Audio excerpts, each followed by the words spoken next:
Hey yo guys, I'm back here to give you my review of WWE Breaking Point, and gotta say overall the show was it was nothing really. I didn't really enjoy the show that much.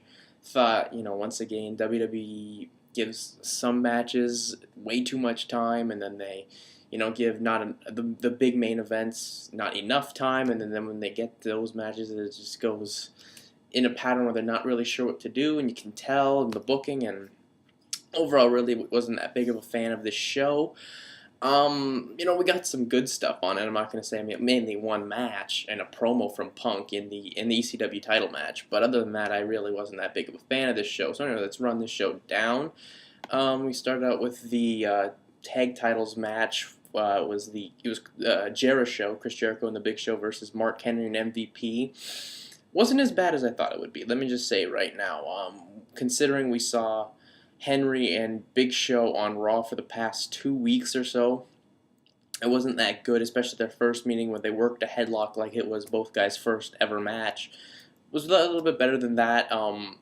Henry and Show weren't as bad as you'd think they would be. Jericho and MVP, however, they match up perfectly. There were some beautiful transitions, beautiful counters, just great, working well with each other. I think Jericho can work with most people, and when, he's faced in there with a good worker, it's nice to see. I guess one of my complaints is maybe about the team of MVP and Henry. I mean, when the WWE doesn't know what to do with two people who they've just turned face, or one guy that they tried to really emphasize in the Henry, they turned face. So they just, you're a tag team, so whatever. Overall, I thought that MVP, like I said, the Jericho MVP stuff was good.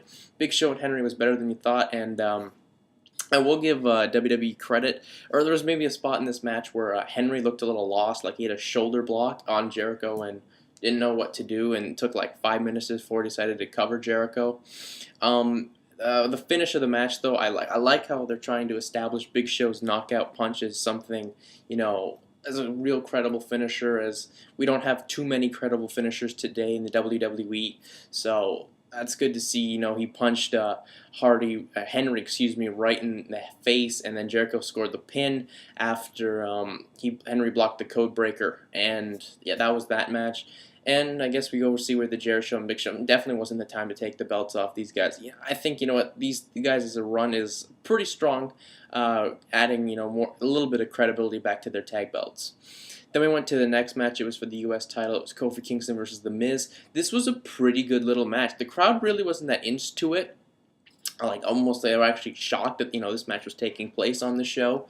But I gotta say that this match was damn good. Apparently the night before at the Super Show in Ottawa, this match stole the show, and I can kind of see elements of why it would. Especially towards the end, like the last 5 or so minutes was really good. I must say, I like this how they've changed the Miz's character, where you don't take him as an idiot. You can actually take him kind of as a serious competitor. And Miz is one of those guys who I thought would never ever get it, and he's got it. He looks like more of a star with the actual trunks and kick pads on, and now he works a different style. He's more aggressive. He goes out there and tries to get the win, and I liked how they built up this finish. The finishing transition was really really good there. Where he went for his finisher, and then Kofi just reversed out of it, and then the Trouble in Paradise for the finish. I thought there was a good match, lots of near falls, which is always good. Like I said, the crowd wasn't into it, but eventually Kingston and Miz got them into it. So, you know what, this was a pretty good match, and it gave me a glimpse of hope for this show. Then we went to the next match. It was DX versus Legacy in a submissions count anywhere match, and I gotta say, after seeing this one, I never need to see one again, or maybe at least in tag teams, because it was just weird.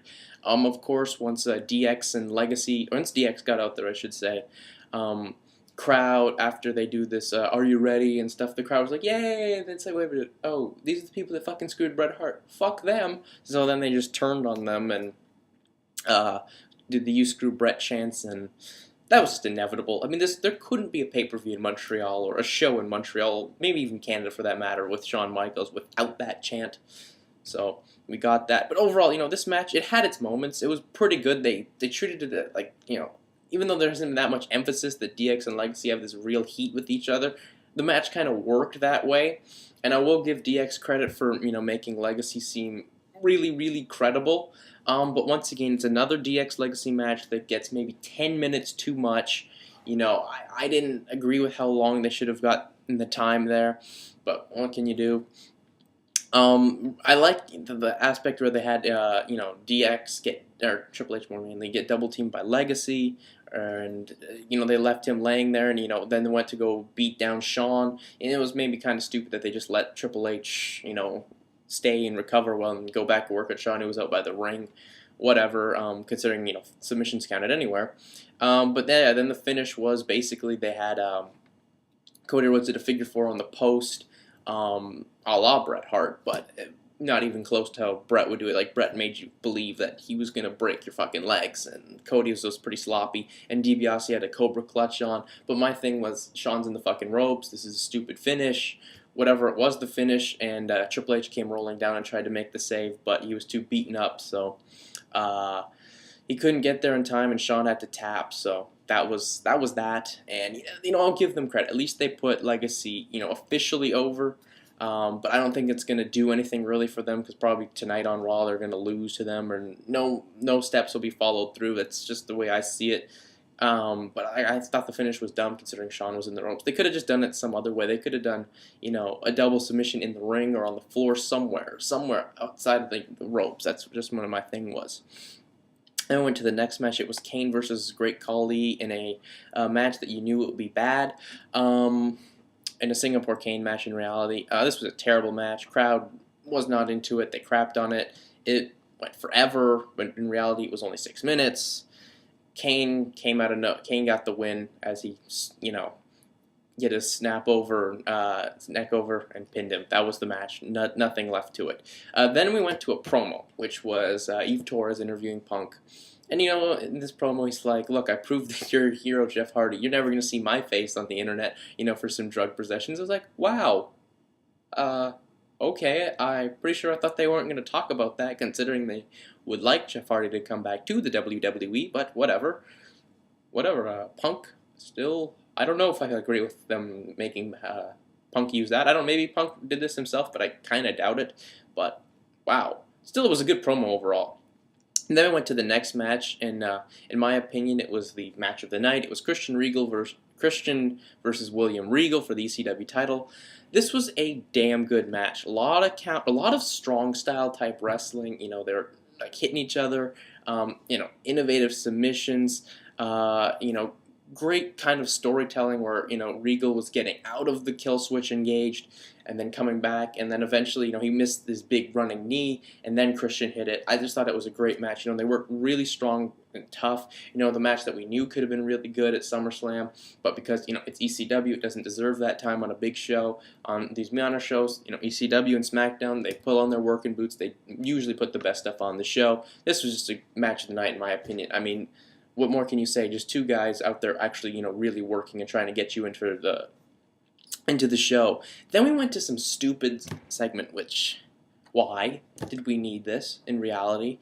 It was Pat Patterson coming out just saying, oh, they were like putting it over he's the first IC champion, he's from Quebec, and in a couple weeks it's going to be the IC belt's 30th birthday or something like that. So then, he's coming out, and then they have Dolph Ziggler come out, and Dolph had some of the worst fed lines to you ever. He tried to get this thing to work. No one cared. They crapped on it. It was stupid. It got nowhere. Then Ziggler kicked him in the midsection. Kicked Patterson in the midsection. After he insulted him, like, oh, I thought you were, champion in the 1880s and in the 1800s and just a bunch of old stuff. And then Morrison came out and made the save. So, however long this segment went, why couldn't we got a 5-minute Morrison and Ziggler match, just do a count-out finish or something. Just build it up for like a week on SmackDown or the next pay-per-view, Hell in a Cell, whatever. Then we went to the next match. It was Randy Orton versus John Cena, an I Quit match for the WWE title. This match had a lot of good elements to it.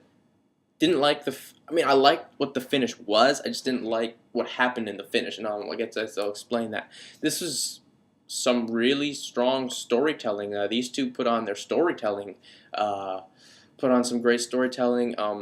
Basically it revolved around, Cena just getting the tar beat on him, with handcuffs in Singapore. Kane's getting whipped on him, and anything else. And he just like Orton beat the crap out of Cena, trying to make him quit with doing some pretty nasty stuff that makes you cringe when you just look at it. I mean, we all know it's a work, but still, some of the stuff that is going on, it's like that looked pretty fucking painful. When he had his Cena chained up against the ring post and he delivered some cane shots, that was pretty nasty. Then once Cena got the key off of Orton, and Orton, he handcuffed himself to Orton. I thought Orton sold that so perfectly. Like, oh shit, I better get out of here, and tried his best he could. And then I liked how they fought for the key at the end, and then Cena put the STFU, or whatever the fuck they're calling. I'm still gonna call it it's the STF now. When he used his own arm to choke him, I thought that was awesome. But I thought Orton should have tried and struggled more to get the key. He just quit right away. I didn't like that. It just makes one of your top heels look like kind of a bitch who just quit right then and there. Didn't even get to experience the pain. I'd have liked to have Orton, struggle, maybe even almost pass out and I guess quit before then. Or you could have just done Orton, have Orton pass out, because I think they really may consider making Orton a top face down the line. That would have been a perfect chance to catapult it if you wanted to do that. Or if you wanted him to quit, which I think is their plan, just have him fight on for another like 2 or 3 minutes or so, and then do it. Anyways, we went to the main event. It was CM Punk versus The Undertaker. This was starting out to be a really good match. It wasn't going to get much time when you looked at the clock. It was like 11, it was a quarter to 11, so you knew it wasn't going to be that long, and it really wasn't, but it looked like they were getting some good steps going to it. I thought Punk's facials again. After he started work on Taker in the corner, and Taker just threw him over the top. Where it was like, oh shit, I'm in for a long night. So I thought that was really strong. Punk got in some offense, and then once he had Taker down, he went in for an attack, and Taker just grabbed on the Go-Go Plotter or Hell's Gate, and Punk just tapped right away, and I'm like, wow, that's just going to let rail a lot of momentum out of CM Punk's character now. That's not really good and all. But then Teddy Long come out. He still had 10 minutes left on pay-per-view. And he's like, yeah, that move was banned a year ago by Vicky Guerrero, and unfortunately that still stands. So the match must continue. So it restarts. Punk grabs on the Anaconda Vice. Taker is just put in it, and they ring the bell of like Montreal Screwjob, and I'm like, I just knew this was going to happen. I just knew pay-per-view in Montreal, we're gonna get a Screwjob. I mean, I just knew this was gonna happen. Just knew it. Anyways, really, that's just my thought. And it looks like Teddy Long turned heel. Just the way he was staring at Undertaker. I don't know. That's the impression I got, and I think that could be interesting. Since maybe he's like, look, I've had enough of Vince trying to tell me I'm on probation and I do everything for the fans. Just snapped. So that's what I think they could do. But anyways, overall, I'd say I really, with that one really good match, I don't think it's going to save it in my opinion. I thought some of them, I don't know. I'm going to go thumbs down on that show. In reality, a lot of foolishness on here. A couple good moments, but not enough really to save the show. Between a Kane Khali match that was not good, probably worse than SummerSlam. Then you go with the stupid segment with Ziggler and Patterson, the wacky booking in the main event, and the maybe too much time in the DX Legacy match. That's really what I'm gonna have to say. Thumbs down. Anyways, that's really gonna be it for me. I'm out. Peace.